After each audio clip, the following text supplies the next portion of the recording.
পদ্ধতি কি?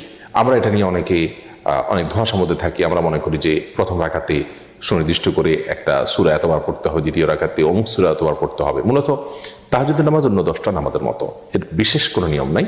তবে হ্যাঁ, নবী সাল্লাল্লাহু আলাইহি ওয়াসাল্লামের হাদিস রয়েছে, সালাতুল লাইলি ওয়ান নাহারি মাসনা মাসনা, রাত এবং দিনের এই নফল বা এক্সট্রা নামাজগুলো 2 রাকাত করে আদায় করতে হয়। বিধায় আমরা তাহাজ্জুদের সালাত 2 রাকাত করে আদায় করবো, এটাই হলো উত্তম।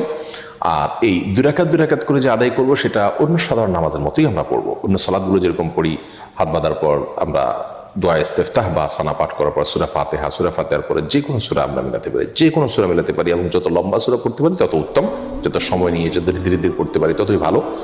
এরপর আমরা রুকু সিজদা করে দ্বিতীয় রাকাতে দাঁড়িয়ে সূরা ফাতিহার পরে আবার যে কোনো সূরা আমরা পাঠ করতে পারি। প্রথম রাকাতে অমুক সূরা এতবার, দ্বিতীয় রাকাতে তমুক সূরা এতবার, এরকম কোনো নির্দিষ্ট কোনো সূরাও নেই, নির্দিষ্ট কোনো সংখ্যাও নেই। এগুলো নেহায়েতই আমাদের বানানো। তবে হ্যাঁ, নবী সাল্লাল্লাহু আলাইহি ওয়াসাল্লাম